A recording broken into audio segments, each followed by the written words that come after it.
naman ngayon? Happy New Year!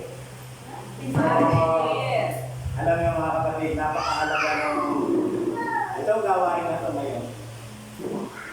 Dahil alam niyo ba, ito yung huling worship service natin for the year 2025. And we don't know what will happen tomorrow. Hindi natin alam kung bukas biglang mag-rapture na.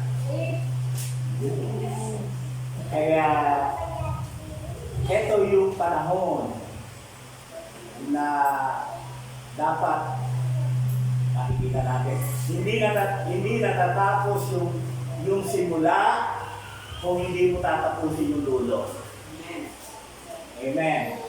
So, yung year 2025 ay lilipas at papasok ang year 26. Ano tayo ng 25? At magiging ano naman tayo sa 26? Hello? Kailangan ang araw na ito yung araw na sariwain natin at bigyan natin ng patutuo ang katapatan ng Diyos sa buhay natin. Amen. Bakit? Ito na yung last worship service. Mula January hanggang December, hindi tayo sinabayaan, hindi tayo iniwan ng ating Diyos. Kaya lang kuminsan tayo ang umiiwan. Pero ang tapat ang Diyos na nagsabi sa atin na kahit tayo hindi tapat sa Kanya, ang Diyos ay nananatiling tapat sa atin. Amen. Tayo po'y manalangin, Panginoon, napakabuti mong Diyos. Ikaw yung Diyos na mabuti na nagmahal sa amin. Ikaw yung Diyos na mabuti na hindi nagkulang, hindi nagpabaya sa amin, Panginoon. Ang pag-ibig mo sa amin ay wagas. Ikaw ay tapat na hindi mo kami pinabayaan, hindi mo kami pinakulang, Panginoon. Bagamat kami nagkulang sa iyo, bagamat kami kuminsan ay nagkakamali sa iyo, ngunit ang iyong katapatan, Panginoon, ay nananatili. Salamat po, Panginoon, sa buong taon na kami yung iningatan, sa buong taon na kami yung pinagpala, sa buong taon, Panginoon, na ang pagmamahal mo, Panginoon, ay naranasan namin. At umaasa kami, Panginoon, nananampalataya kami, Panginoon, na sa darating pang mga panahon, ang pag-ibig mo at katapatan mo ay patuloy namin nararanasan. Salamat po, Panginoon, sa iyong papuri, sa iyong pasalamat. In the name of Jesus, Amen. Amen. Alam niyo, napakabuti ng Diyos.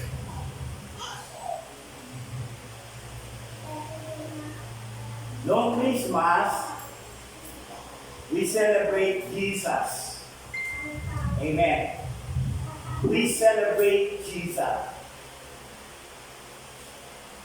Saan natin sinelebrate si Jesus?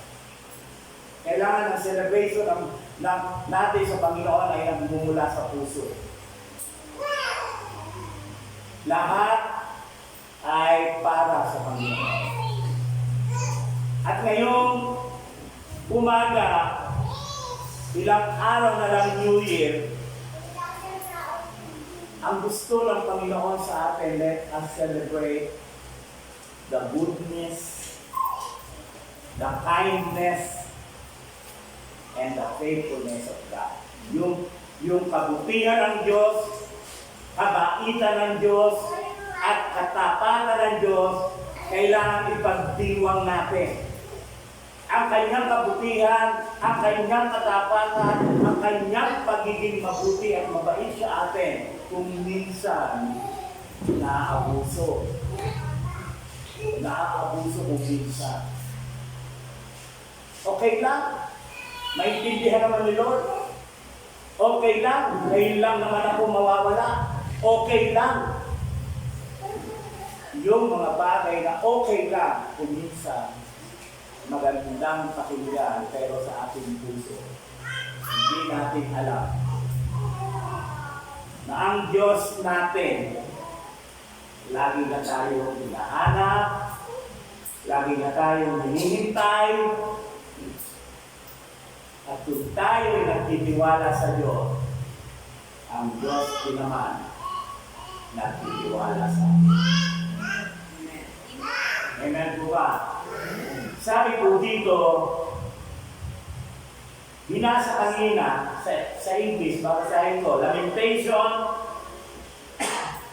chapter 3, 22 to 23. Sabi ko dito, English ko, pero tatanungin ko.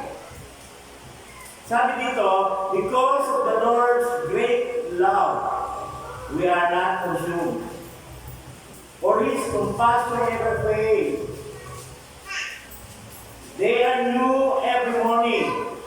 Great is thy faithfulness.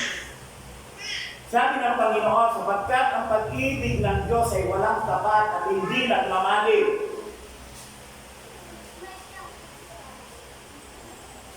Ang kanyang awa at kabag kailanman ay hindi nagbabago. At ang kanyang kadakilaan ay nagbabago bawat umaga. Bawat umaga. Ako'y naniniwala na walang taong may pananampalataya sa Diyos ang tatayo dito sa harap at sasabihin na pinabayaan sila ng Diyos. Wala. Dahil ang Diyos natin sa masamang tao at sa mabubuting tao, siya ay nagpapala. Kung minsan nga, ang mga material na pagpapala ng mga masasamang tao ay mas higit pa sa mga pagpapala na meron ang bawat taong tapat sa kanya. Sino may kotse? Sino may mga negosyo? Sino maraming pera? Diba kadalasan yung mga kurap? Kadalasan yung mga may ginagawang hindi maganda? Alam niyo, hindi po yun ang kasihan ng pagpapala ng Diyos. Ang kabutihan ng Diyos, ang pagpapala ng Diyos ay nandito sa ating mga puso. Amen? Amen. Ang tanong, bakit ba kailangan natin magtiwala sa Diyos? Pwede naman sa tao, minsan nasasabi nga natin, minsan buti pa nga yung kapitbahay ko, naiintindihan ako, buti pa nga yung kaibigan ko, tinulungan ako, buti pa sila. Pero kung tayo may pagkakilala sa Diyos, dapat nating makilala na ang dapat nating paniwalaan, ang dapat nating sandigan ay walang iba kung hindi ang ating Diyos. Bakit? Sabi po dito, kaya kailangan magtiwala tayo sa Panginoon. Sabi sa Numbers 23:19, God is not a man. Sabi doon, ang Diyos ay hindi isang tao. Hindi siya nagsisinungaling. That He should repent. Hindi siya nagsisinungaling o hindi siya nagsisisi dahil ang Diyos ay walang kasalanan. Wala siyang sinabi na hindi niya ginagawa. Wala siyang ipinangako na hindi niya tinutupad. Kaya ang katapatan ng Diyos, i-celebrate natin ang isang katapatan ng Diyos ay hindi katulad ng katapatan ng tao. Ay ang tao, pagtapat sa iyo. Minsan, sige, no malis. Sa mag-asawa, kung minsan, damang-damang mong katapatan ng asawa mo pag nasa kama kayo. Nagkukwento kayo. Nangangarap kayo together. Akala mo, tayo ay tao lang, merong makakamali, merong hindi, merong makakamali, merong hindi at hindi yan ang tunay na katapatan. Ang tunay na katapatan, nasa Diyos. Magtiwala tayo sa Diyos. Magtiwala tayo sa Diyos. Pag nagtitiwala tayo sa Diyos, ang makikita natin, naniniwala tayo na hindi papayag ang Diyos na tayo ay nananampalataya sa Kanya at katapos masisira lang ang buhay natin. Hindi gagawin ng Diyos yan. Dahil ang Diyos, kapag may sinabi, ginagawa niya, pag ipinangako niya, tinutupad niya. Hindi katulad ng tao. Hello? Amen po ba? Ang katawan ng Diyos ay iba ay sa katauhan natin. Kaya kung minsan tayo na, di ba? Tayo mga mananampalataya, tayo naglilingkod ka pa sa Panginoon. Meron kang katapatan sa Diyos, pero yung katapatan ngayon, may panahon na nababago. Meron tayong sinasabi sa Diyos, meron tayong pinapangako sa Diyos, pero pag dumating na yung panahon, hindi natin nagagawa, hindi natin natutupad. Bakit? Tao tayo. Pero ang Diyos natin, maraming sinabi sa atin, maraming pinangako sa atin, lahat ginagawa niya, tinutupad niya. Amen. Alam mo, sabi dito, ang kanyang katapatan, ang kanyang habag, ano sabi? Ay bago araw-araw laging sariwa. Amen? Alam nyo, sa tuwing nagigising kayo sa umaga, araw-araw nagigising kayo sa umaga, ibig sabihin, nararanasan natin ang laging bago at laging sariwang katapatan ng Diyos sa atin. Amen? Sa umaga, paano tayo nagigising? Isa nagigising ang tao sa umaga pala panay reklamo. Hawak ng oris, magwawal sa makuha. Sasabihin, salita, ano ba klaseng buhay ko? Lagi na lang ganito. Lagi na lang walang pera. Lagi na lang kulang.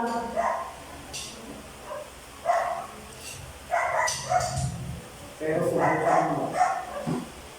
Subukan mo ito. Pag-isip mo sa umaga. Pag-mulat ng mata mo. Pag naramdaman mong gumagalaw ka. Sabihin mo agad sa Diyos. Salamat, Panginoon, sa katapatan mo. Dahil buhay pa ako. Wala man akong pera. Marami man akong pinagdaanan. Pero ngayong araw na ito, binuhay mo ako. Ang pera kailangan ko, darating ngayon. Ang solusyon sa problema ko, darating ngayon. Kasi ginising mo ako sa araw na ito. Di ba napakaganda? Pero kapag gagawin natin, sinawa mo ba yung cellphone ka? At vlogger ka? Tunahin mo kami na ito.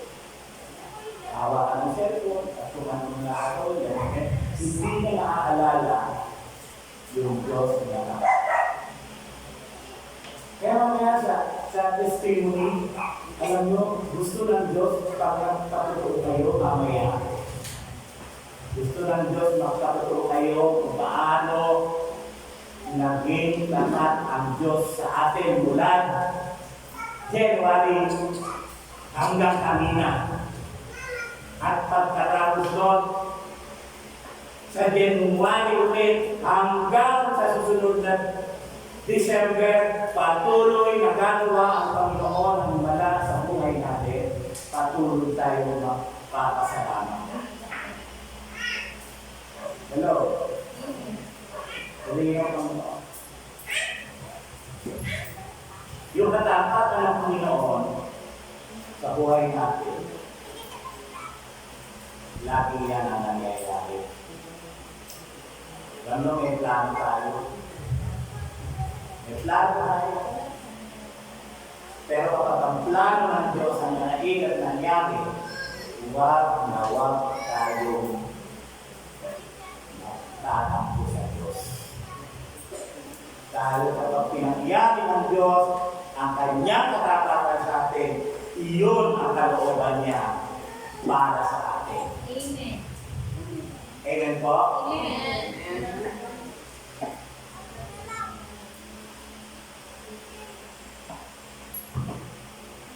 Matiwala tayo sa Diyos. Deuteronomy chapter 7 verse 9. Ito ay sinasabi ng Panginoon sa mga Israelita. Sinasabi din ng Panginoon sa araw na ito sa atin. Pakinggan po natin ang sinasabi ng Panginoon, hindi ang sinasabi ng Pastor Robin. Deuteronomy 7 verse 9. Kaya pagtatandaan ninyong si Yahweh na inyong Diyos ay Diyos. Minsan, nalilimutan natin na Diyos yung ating Diyos. Pag may problema tayo, kami na tayo pumupunta. Nalilimutan na natin na meron tayo Yahweh, meron tayong Diyos na Diyos. Kung meron tayong Diyos na Diyos, bakit tayo lumalapit sa tao? Bakit tayo lumalapit sa kaibigan natin? Alam niyo yung mga BFF natin na yan, mga friends natin na yan, friend lang natin yan, BFF lang natin yan, pagkaharap tayo. Pero when it comes to faithfulness, walang faithfulness yan. Only God is faithful. Tumisan, mga kaibigan mo, kaya mo tinulungan, kaibigan mo. Pero yung pagtulong mo, ikaw pa naging masama. Kasi hindi tapat. Walang magtatapat sa atin na katulad ng katapatan ng Diyos.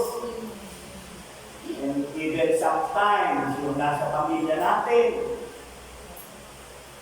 minsan, tapat ka sa Diyos, yung anak mo, yung pamangkin mo, yung asawa mo, yung ba kumukontra sa ginagawa mo sa Diyos. Pero nananap, mga kapatid, katulad ko as a father, my faithfulness to God, dumadaloy sa akin hanggang sa aking mga anak at mga apo. Kaya kung tayo ay tapat sa Diyos, tandaan po natin, dadaloy ang katapatan ng Diyos sa ating mula sa atin hanggang sa kaapu-apuhan natin. Ang sabi dito, pagkatatandaan nyo, ano yung sinasabing pagkatatandaan? Huwag nyo kakalimutan na ang Diyos na si Yahweh ay Diyos. At siya ay Diyos na hindi marunong sumira sa pangako. Napakaganda. Amen. Kaibigan, sige, Kasledo, balik ka dito. Pahihiraw mo kita. Nangako yan, ha?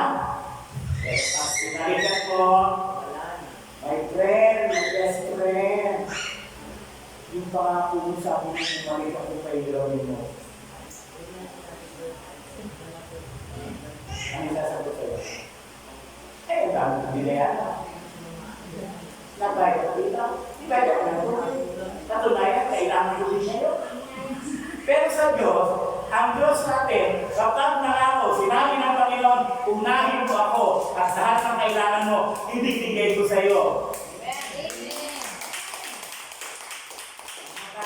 natin, 6:23 ng Matthew. Seek ye first the kingdom of God, and all these things shall be added unto you. Hindi siya sisirado sa pangako. Sabi dito, hindi siya marunong sumira sa pangako. Tapat siya. Ayan na ito mga kapatid, ano? Ito yung magandang bahagi ng verse. Tapat siya sa lahat ng umiibig at sumusunod sa kanyang tuntunin. Ipinadarama niya ang kanyang pagmamahal hanggang sa ika-1,000 lahi. Nakita niyo? Tapat siya sa mga umiibig at sumusunod sa kanyang tuntunin. Kaya, huwag natin kalimutan ang Diyos. Siya ay tapat. Pero, hinahanap din ng Diyos. Hinahanap din ng Diyos na tayo ay maging tapat sa Kanya. Amen. Sa trabaho, kapag pinagtrabaho, kailangan mo nakakata. Kaya kung minsan makikita mo mas malaki ang bonus ng isa, kaysa sa iyo, bakit ganun? Pero naman naman kami tumakaso, pero naman kami tumumuli. Bakit mas malaki ang bonus niya? Bakit siya sa aking kakakaso lang? Ang tanong, ang ating employer, yung pinagtatrabahuan natin, hinahanapan din tayo ng katapatan. Doon sa katapatan na yun, sinusukat niya ang biyaya para sa atin. Ganun din sa buhay natin bilang Kristiyano. Ipakinggan natin ito, mga kapatid. Bilang Kristiyano, lalo na kung tayo ay may tungkulin sa iglesia. Meron tayong pinagampanan sa gawain ng Panginoon. Kailangan ang Diyos na matapat na ikaw ay pinili para magtrabaho sa kanyang ministry. Kailangan ng Diyos maging tapat din tayo para ang biyaya ng Diyos ay higit. Hindi natin sasabihin na kapag hindi tayo tapat, hindi tayo natanggap ng biyaya.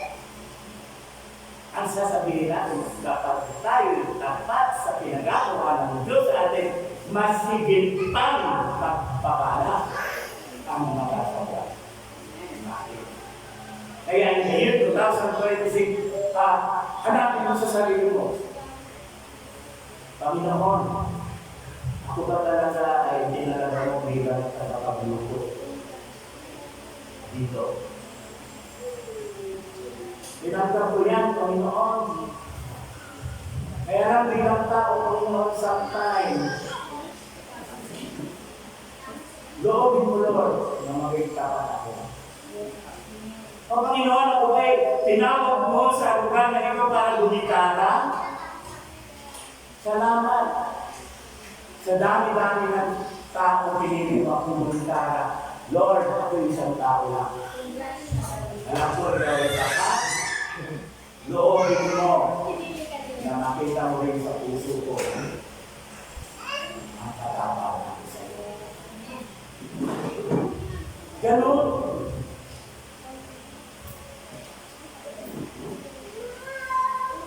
Ganun mga kapatid. Ang katapaw ng Panginoon sabi every morning, new every morning. Kung kahapon, pagising mo sa umaga, nakasimangot ka, babalik ang sunod na umaga, mapamuhin ka ng Diyos, bukas nakangiti ka na. Hello?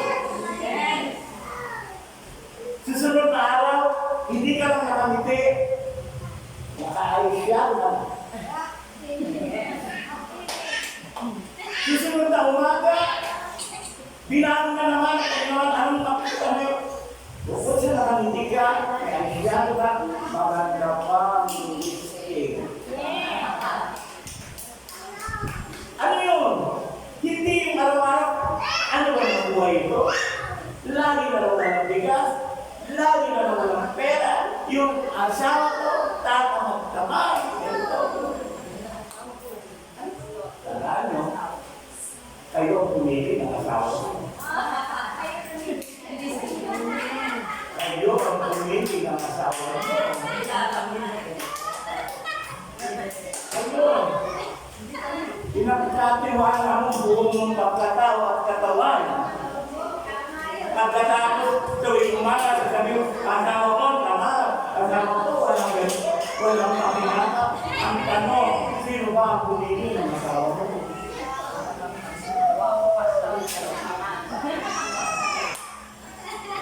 Sabi ko, pogi kasi. Pagkaan yung nilahat na pogi, ay artista.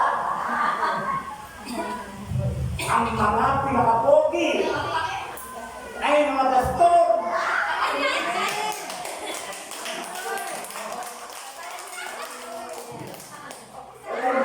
Hindi lahat ng pogi ay artista.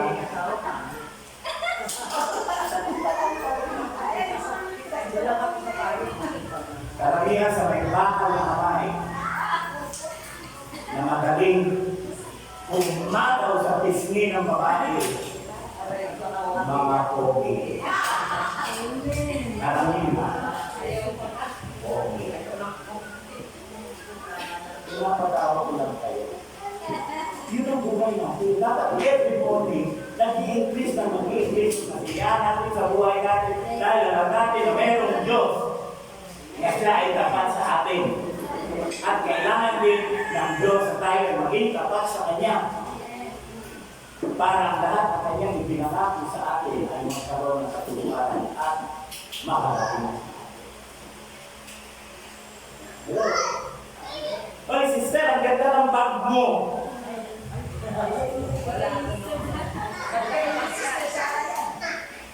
Ang ganda ng bag mo, sister. Alam mo, gusto ko nga yung bag na yan eh. Nakita ko na yan sa ano. SM. Gusto ko magkaroon yan. Sabi ni sister. Kaya ako, sister, hindi ko lang ito ginusto. Pinag-pray ko ito.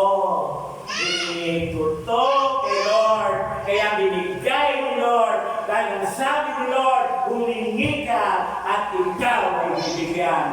Ginusto mo yung bag na ito. Ang tanong ko sa iyo, hiningi mo ba kay Lord?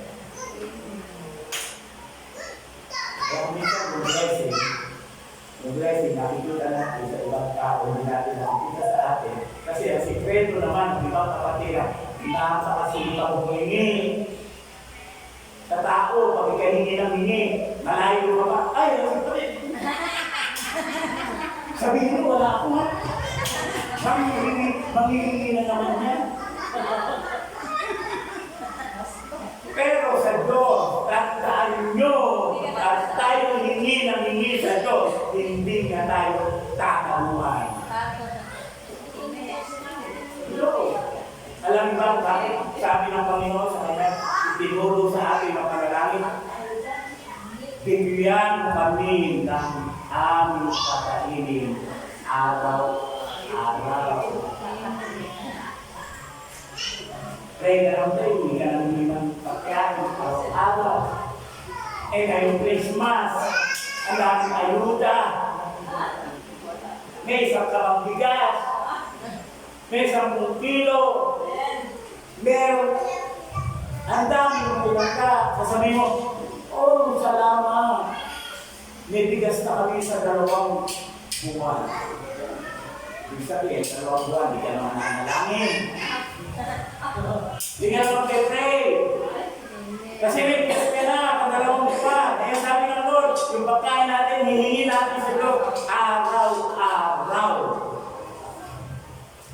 Gusto kasi ng Lord, araw-araw, pinakausap natin siya. Eh, saan ba may problema na tayo? Baka natin pinakausap si Lord. Pag wala tayong problema, sige, go. matagal ko na ito pinangarap. Go, go, go! Pagkatapos, dumating na naman ang maraming problema. Where the only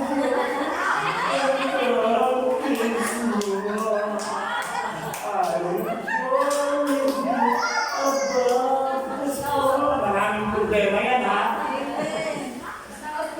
Umiyak. Kulang ang tuwalya. Sa luha, iyak nang iyak sa loob. Nung pumupa na yung bagyo, tumanggap na ng bonus instead. Ay! Saan gusto pumunta? Outing na ano? Wala lang po kayo. Outing na ito. Nawala na yung ready. Pero ang Diyos, kapag sa atin, kapag ang Diyos, ito yung maganda doon sa Diyos eh. Saan yan Diyos? Makakatandaan ninyo. Huwag mo iyalis sa isip niyo na si Yahweh na inyong Diyos ay Diyos. Period. Ibig sabihin, wala kang mga Diyos para sa Diyos. Amen. Amen. Katapatan ng Diyos.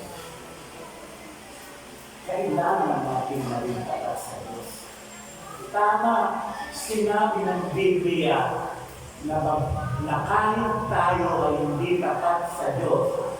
Tandaanin nyo, sabi doon sa verse, kahit ako'y hindi naging matapat sa Diyos, ang Diyos ay nananatiling tapat. Period. Sinabi ba doon? Na kapag hindi ka tapat, ay magiging mananatiling tapat ang Diyos sa iyo. Ang ibig sabihin ng verse na yun, ang katapatan ay sa Diyos at walang pwedeng kumuha nito sa Kanya. Kaya kahit tayo hindi tapat, nasa Kanya pa rin yung katapatan. Kung isa nakabuso yung katapatan nito. Bigay natin yung the best of Lord. I-challenge natin yung sarili natin. Lord, kung noong 2025 ay ganito ako, para akong nakasakay sa roller coaster, papasya, pagka-down, sasamba, wala namang problema, akit na naman, magka-problema na, pababa na naman. Lord, kung gano'n ako noong 2025, Lord, ay 2026, open mo, tulungan mo ako na maging gano'n. Paakyat. Paakyat. Bakit paakyat? Huwag pa ganyan. Sabi ng Word of God, looking unto Jesus. Ituon niyo ang inyong paningin kay Kristo na siyang pinamumulan ng ating pananampalataya at siyang nakapagod. Huwag niyong tingnan si Kristo ng ganyan. Tingnan niyo si Kristo kung nasaan siya, ang doon siya sa langit. Kapag ang mata mo ay laging nakatuon kay Kristo, hindi mo makikita yung ginagawa ni sister. Hindi mo makikita yung ginagawa ni brother. Hindi mo makikita yan. Ang makikita mo lang. Amen. Kaya, hindi ka, tinitingnan mo gano'n. Nakita si Pastor. Kung kaya nakatingin kay Kristo, ang mga ginagawa ng Pastor, hindi mo yun bibigyan ng panahon. Hindi mo yun kakalat sa tingin mo. Alam mo, pagkakapon, meron akong pakatilan sa mga baklan. Sinita ko. Sinita ko siya. Kaya mo nang sinita, okay naman sa akin. Nung isang araw, may nakapost siya sa Facebook. Sabi niya, bakit? Masama bang tumawa? Kung gusto kong tumawa, ano pakialam mo? Masama bang tumawa? Karapatan kong tumawa? Ginagawa pa ko ito. Sister, pasay mo na lang. Comment ako. I-reply niya ako. Pastor, hindi ko mga pinatulan. Sabi niya na ako ng comment. Nakita ko sa kahapon. Sister, hindi mo nga pinatulan, ipinost mo na lang. Eh di sana pinatulan mo na lang, at mo na lang i-share doon. Dinamit yung katawan ng tao. Pero, pinatulan mo na lang, kahit dalawa ka. Kaysa nga hindi mo nga pinatulan, ipinost mo na lang. Kaya lang yung Facebook, wala kayong makikita dyan na icon ng ad enemy. Ang nakalagay ng ad friend. Kaya may Facebook account para dumami ang ating kaibigan. Hindi na ako sabi. At kung ano yung lalagay natin doon, napapakita yun kung ano yung natin doon. Nandito na. Sabi ko, si Sister, ano yun? Yung nakakaawit. Sister, ano yung nasa-drive ka? Bakit pastor na sa magaling, hindi ko naman pinatulan, yung pinost ko lang? Oo, bakit? Alam mo, may mga friend ka, di ba? Alam mo mga friend mo, nakakaawit ka sa Diyos. Hindi nga sila nako-comment doon, pero sa puso nila, sa isip nila, sasabihin, nagpapaawit ka pa naman. Ganyan na naman ang pagkain. Who better to be quiet?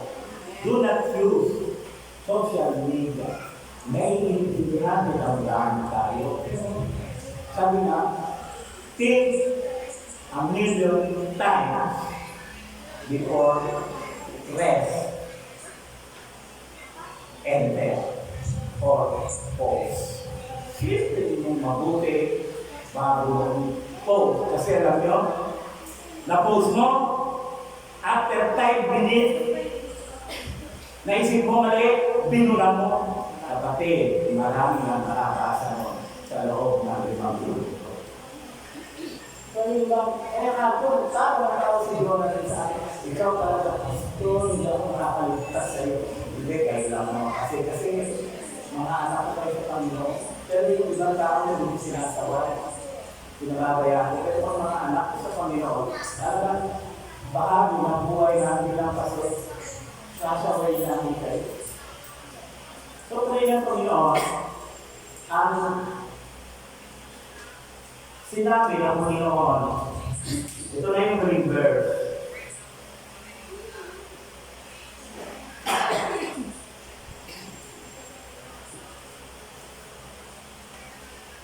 First Corinthians chapter 1, verse 9. Sabi rito, tapat ang Diyos. Tingnan naman. Hindi sinabi naman, ikaw yung tapat. Dito na naman, maliwanag sinabi. Tapat ang Diyos na tumawag sa inyo upang makipag-isa sa kanyang anak na si Kristo na ating Panginoon. So mga kapatid, tapat ang Diyos na tumawag sa atin. At mapalad tayo. Sana ng Biblia, meron lang numero. Meron lang number ng Gentiles na bubuhay ng Panginoon Diyos. At pag nakumpleto na yung number na yun, babalik na. Mapalad tayo. Kasama tayo sa number na yun. Na anytime bumalik ang Diyos, ang Panginoon, kasama tayo kasi kasama tayo sa bilang na tinawag, pinili ng Diyos. Be grateful, be thankful, kasi tinawag ka ng Diyos. Tinawag tayo, pinili tayo ng Diyos. Yung Diyos na pumili, yung Diyos na tumawag sa atin, tapat ang Diyos. Amen? Isang kwento lang, saglit lang, para makita ng mga makakatan. Ngayon lang ang mga kapitbahay. Yung isang buwan na ngayon ang babae. Yan, babae ang example ko kasi kung pinakala ko rin.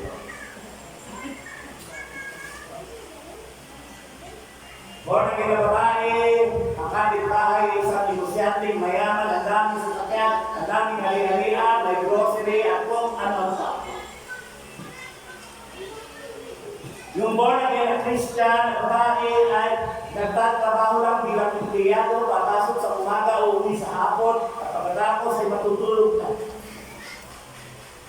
At ang mayamang negosyante ay punta rito, punta roon, hanap ng pera, hanap ng negosyo, hindi na natutulog sa gabi.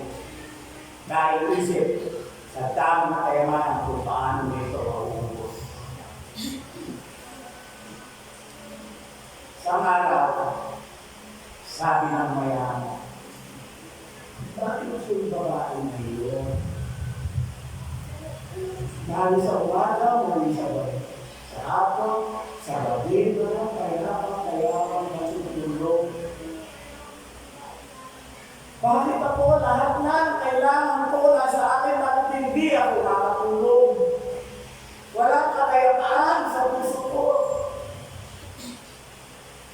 Aalamin ko sa babae na yan. Ano sikreto na meron siya. Yan ang lalaki sa ating gabi, pumunta siya doon sa bahay ng babae. Itinutok niya yung tenga niya sa pader. Narinig niya ang babae ay nananalangin sa Diyos. Narinig niya yung panalangin ng babae, Panginoon, isang linggo pa, bago mag-sweldo, wala na po kaming pagkain, wala na akong bigas, wala na akong stock. Ako'y naniniwala na ikaw ay Diyos na tapat, na hindi mo kami pagkukulaan. Natulog na yung babae, buwisili ko siya. Ganun ba? Sige. Sa niya yung kanyang bodega, naglabas siya ng dalawang sakong bigat, dinala niya doon sa terrace ng bahay ng babae, sa may pintuan, kumuha siya ng mga groceries at tumanunta sa kanyang paninda, inilagay niya doon, at sabi niya, tingnan ko lang kung masasabi mo ang Diyos mo ang nagbigay niya. Hindi natulog ang matandang lalaki, nakaupo sa kanyang terrace, pinagmamasdan yung kanyang inilagay doon sa terrace. Sabi ng umaga, naramdaman ng matandang mayaman na lumukas ang ilaw sa sala ng babae at naramdaman niya, gising na. Dahan-dahan siya, nagtatago doon. Makita niya kung ano magiging reaction ng babae na born again. Bumukas ang pinto, nakita ng babae ang biyaya sa harapan ng kanyang pintuan. Ang sabi ng babae, Panginoon, salamat sa katapatan mo, salamat sa pangako mo. Ang sabi mo, kahit masasamang tao, pwede mong gamitin para kami na yung mga anak ay palahin. Narinig ng mayaman, nalungkot siya. Ako pala isang masamang nilalang na ginamit lang ng Diyos niya. Ang tukat ko sa ito,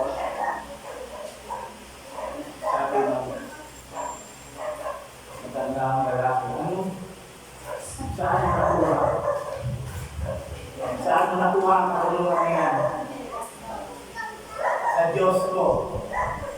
kanyang mga salita.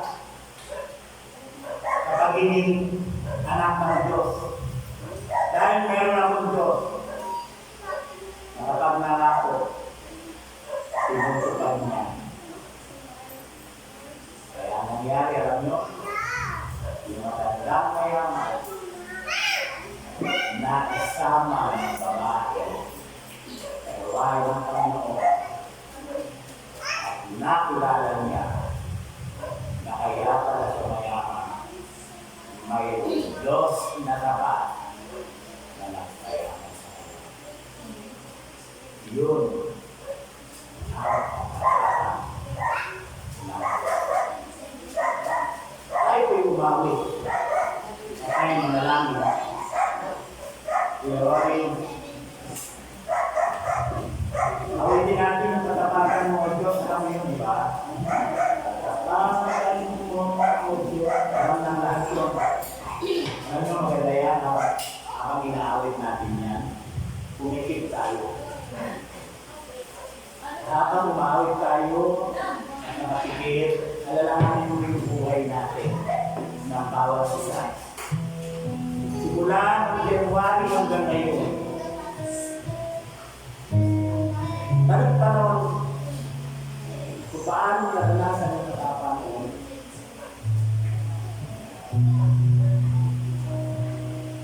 kung meron bang mga maalala tayo ng mga bagal na minsan hindi tayo nalintara sa Diyos. Sa pag-awit na ito, nanampalataya tayo pumasa ng year 2026. Hindi lang na ang Diyos ang magiging tapat, kundi tayo naman.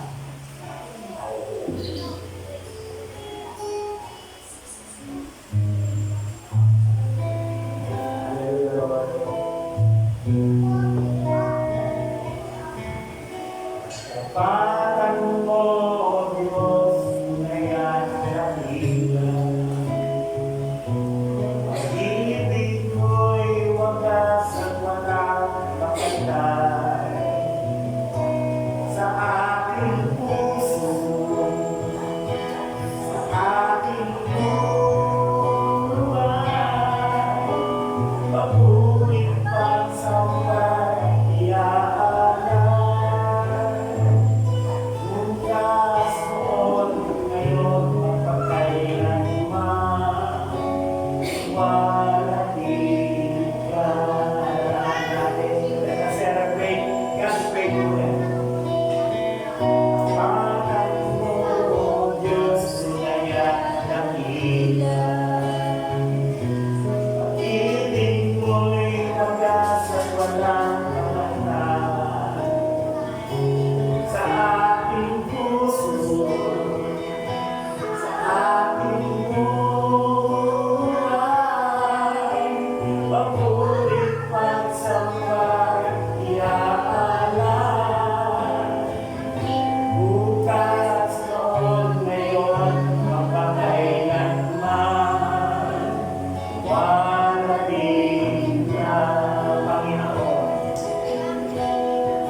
Salamat sa kabutihan mo. Salamat sa katapatan mo. Kailangan hindi mo kami iniwan. Kailangan hindi mo kami pinapayaan. Panginoon, alam mo yung buhay namin. Alam mo, Panginoon, kung paano kami naglilingkod sa iyo. Salamat po namin, Panginoon. Sa darating na taon, ay masigit ka pa namin ang paglingkuran. Masigit pa kami maging matatas sa iyo. Sa bahagi ng ministry mo, ay pinagkatiwala mo sa amin. Salamat po, Panginoon. Hihingi po kami, Panginoon, ang kapatawaran sa iyo. Sa mga panahon hindi kami naging tapat.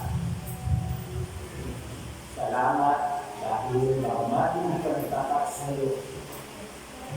Ikaw na aming Diyos ay nananatili tapat sa amin. Lord, we claim, we declare this coming 26, Panginoon, mas makapaglilingkod kami sa iyo ng mas tapat at mas totoo. Salamat po sa iyong papunin sa iyong salamat. In Jesus' name. Amen. Hallelujah.